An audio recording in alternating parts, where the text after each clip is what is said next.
Hey everybody, I'm Ellen Canner. I'm an award-winning author and I'm excited to show you my brand new book, Miami Vegan, Plant-Based Recipes from the Tropics to Your Table. It's got 80 sun-drenched recipes that are really going to give you a taste of the tropics. It's full of the Latin and Caribbean flavors that make Miami so dynamic and exciting. It looks beautiful and happy when it's surrounded by tropical produce. It's going to be happy in your kitchen too. Fun fact, as I explain in Miami Vegan, all this stuff is fruit. Some of it you know is fruit, but like jalapeno, yeah, botanically speaking, that's fruit. I think that stuff is cool. That knowing a little more about where your food comes from, its origins, that makes the food more delicious. So that's what I want for Miami Vegan. And I have a couple sections throughout 305 that give you, 305 is Miami's area code. So that gives you kind of inside taste of what Miami is like.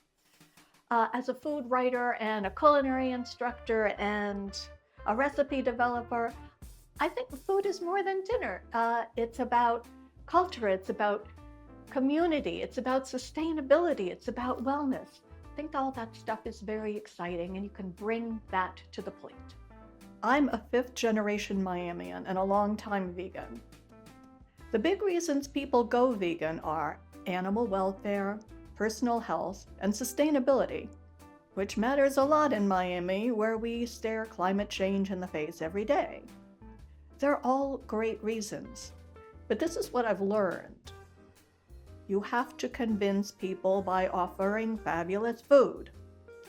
Miami Vegan aims to prove skeptics, and I know you're out there, that plant-based isn't bland, isn't boring, and it won't leave you hungry. Brimming with bold Latin and Caribbean flavors, fresh tropical produce, and beloved dishes reflecting Miami's delicious diversity, Miami Vegan aims to make it easy to love plants, and doable recipes let you taste Miami wherever you live. I want you to taste every recipe, but until that happens, we'll have to start with this virtual presentation. We're going to start with dessert, or breakfast. In Miami, guava cream cheese pastries are both. They're a sweet way to start the day, especially with a cafecito or Cuban coffee, but they're fun to munch on anytime you're in the mood. That's why I have the recipe in a section called bocaditos, little bites. We have no set mealtime in Miami.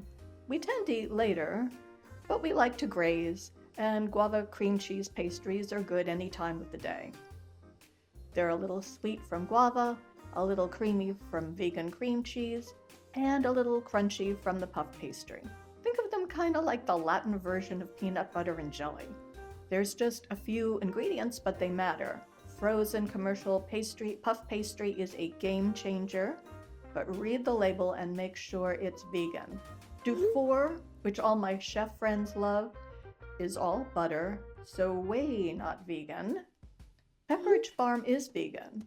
And I know there must be other brands out there, but this is pretty easy to get. Vegan cream cheese can vary in consistency and flavor depending on the brand. Save the spreadable creamy ones for something else. A soft one will ooze when baked. Go for the thickest, firmest, truest tasting vegan cream cheese you can find. I've been using Violife, but if you have a brand you work with that you like, I'd love to know about it. Love to try it.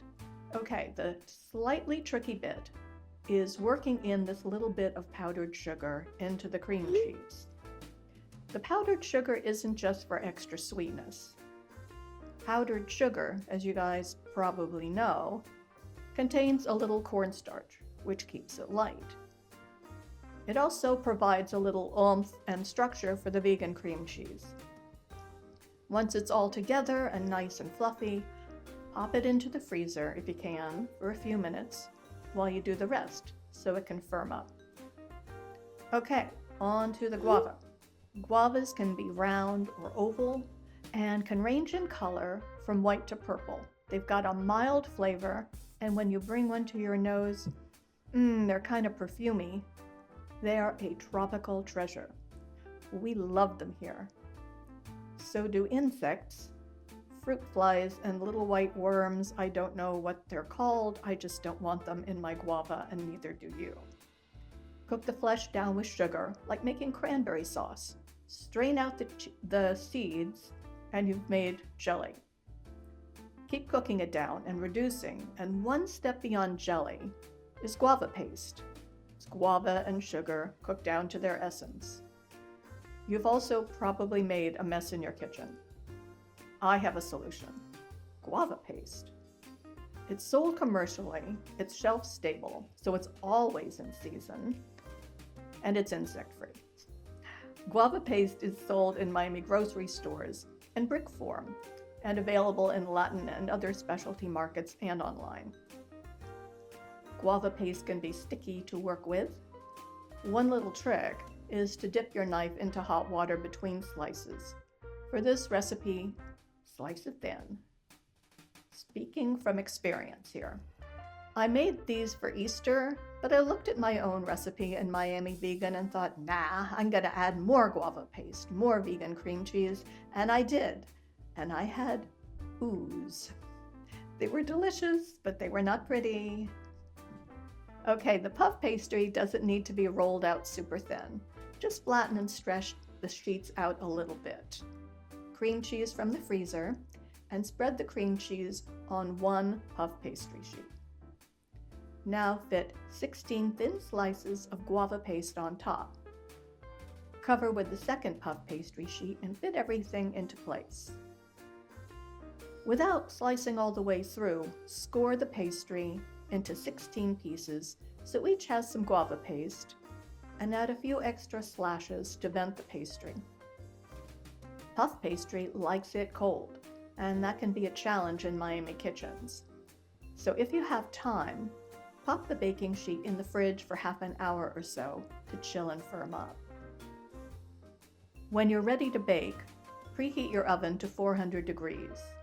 The cold pastry meeting the hot oven is where the magic happens. They bake for half an hour or so until they're puffed and gorgeous and golden and your kitchen smells like butter. You may still have a little ooze, but you can trim them up when you slice them. You can see where I've scored the pastry, and they slice apart nicely. I love the sound of that crunch. I have a small kitchen, so I'm gonna let these cool, but before we move on to our second recipe, Fireworks Black Bean and Mango Salad, I need to clear the decks. There, that was exhausting. Okay, Fireworks Black Bean and Mango Salad. I created this recipe a few years ago for a friend's 4th of July party. I wasn't planning to, but she called me that day. And I said, hey, really looking forward to seeing you later. And she said, hey, I just realized we don't have anything vegan we're serving. Great. Well, I wasn't going to brave the grocery store on 4th of July, so I did what I always advise people to do. I used what I had. Black beans. I prefer cooking dried beans from scratch, and I did for this video. They cook up creamier with a richer flavor, but you know, sometimes you're tight on time, and I was. So I used canned black beans. You can too. I always have cans of beans around during hurricane season because you never know when you might lose power. Can't say enough good things about beans. They're the original plant-based protein, they're high in fiber, and they're so versatile, taking on the flavors they're cooked with. So we start with black beans in a bowl, and we add celery. I love celery. It's crunchy, it's got bracing astringency and salinity. It's where aromatics and vegetables meet. What I don't love, food waste. So if you come away with only one thing today, it's that you should use the celery leaves. They're soft, you don't have to worry about celery strings, and the flavor is just like celery in high D. Dice the celery and red pepper, so they're about the same size as the black beans. They offer flavor, crunch, and a pop of color. It's a pretty fireworks-like effect. That's why I call this fireworks black bean and mango salad. And now the minced jalapeno. Chili adds a little fireworks to your salad too. And my dears, after chopping chilies, wash your hands, wash your knife, wash your cutting board. Not joking. Stir all this together. Add the cumin. It's an earthy spice used a lot in Latin and Caribbean cooking, plus a little sea salt. You can stop there until right before serving, or even make it a day ahead and keep it covered and refrigerated until you need it. The beans absorb the spice, that's the beauty. Now we add the mango. As with the guava, you want the inside, not the outside. I just discovered there's a gadget called a mango peeler. Do you use one?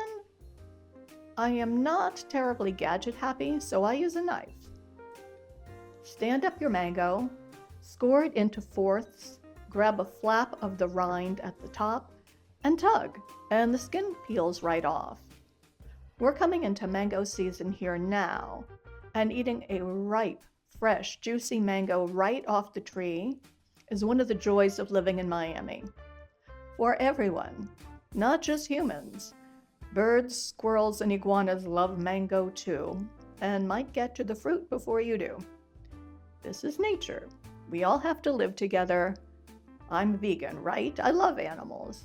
I'm not going to fight with my friends here. Listen, there is enough fabulous mango for all of us, and you don't even have to live in Miami. Just get them from Melissa's. They're super. There's something like 1,000 mango cultivars. Melissa's has some of the best, including much prized honey mango. All mango has a long, hairy pit in the center. You want to avoid that with your knife. But if you're not being filmed, slurp on the pit to get all the sweet, juicy goodness. People have been doing it for generations. It's nature's lollipop. Squeeze some lime juice into your beans. This, as you can see, is not the same as a Persian lime. It's smaller, round, more yellow inside, and more tart than a Persian lime. This is a true key lime. It's indigenous to the Florida Keys. It's the lime we like to use for key lime pie. And yes, Miami Vegan has a vegan version and it's terrific. Key limes are available from Melissa's. I like this salad because it's easy to make and it's naked. It doesn't have a dressing, doesn't have any oil. The mango and lime offer a bright tropical flavor with enough juiciness to infuse the beans and the vegetables and hold everything together naturally. Finish with the fresh chopped cilantro, unless you hate cilantro, so leave it out, and taste again for salt. When you get it like you like, you can either serve it on a bed of greens or mix the greens in. That's my preference. I'm using some peppery arugula here. The greens keep everything light, and I'm always eager to get greens into people. They're so good for you. Finish with a sprinkle of toasted pumpkin seeds. They're good for you too. High in zinc and a nice source of healthy fats. With each bite, you get tender, earthy black beans, sweet, juicy mango, tart lime, sweet and hot peppers, soft, fresh greens, and buttery, crunchy toasted pepitas. It's a no-cook wonder that can sit out on a picnic table for hours without wilting.